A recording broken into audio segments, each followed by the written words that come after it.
The psalmist moves from prayer for the king to personal testimony. Verses 8 and 9 ask God to favor his anointed one. Now the psalmist explains why nearness to God matters more than any comfort the world offers, closing the psalm with a declaration of trust. For a day in thy courts is better than 1,000. I had rather be a doorkeeper in the house of my God than to dwell in the tents of wickedness. Psalm 84, verse 10. The psalmist compares one day in God's presence to 1,000 days anywhere else. This is not poetic exaggeration. The math does not work in worldly terms, yet the psalmist insists the comparison holds. Time spent near God outweighs quantity spent apart from Him. The psalmist then names the lowest position available in temple service: doorkeeper. This role required no honor, no title, no recognition. The doorkeeper stood at the threshold, never entering the inner rooms, yet remained closer to God's house than any person living in comfort elsewhere.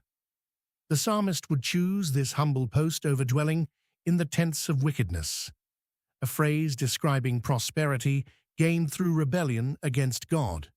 Moses stood at a similar crossroads, weighing Egypt's treasures against reproach for God's sake, and Hebrews 11 verse 25 records that he chose affliction with God's people rather than temporary pleasure.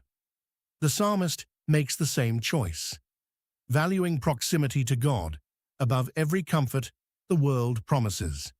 For the Lord, God is a sun and shield. The Lord will give grace and glory. No good thing will he withhold from them that walk uprightly.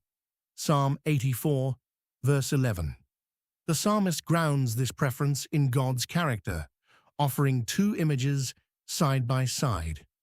God is a sun, providing warmth, light, and life to those who walk in his ways, much as the sun sustains all growth on earth.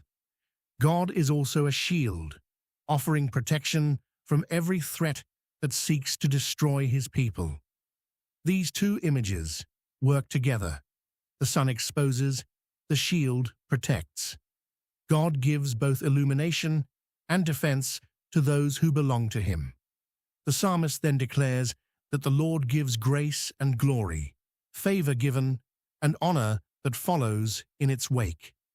This progression from grace to glory echoes Paul's words in Romans 8, verse 30, where those God calls, he also justifies and glorifies. The verse closes with a sweeping promise: no good thing will he withhold from them that walk uprightly. This is not a blank check for every desire, but an assurance that God supplies everything good thing for those who walk according to his will, as Paul later confirms in Philippians 4, verse 19.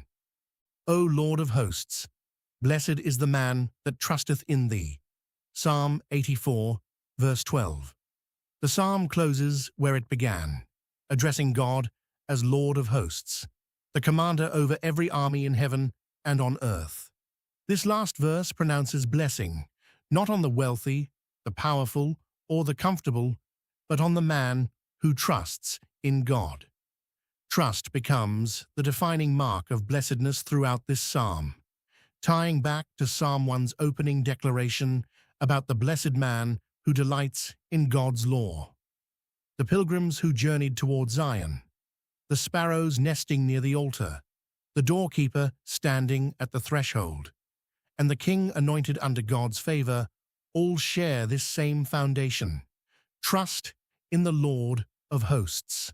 The psalm ends not with a completed journey, but with a settled confidence that blessing belongs to those who place their trust in God alone.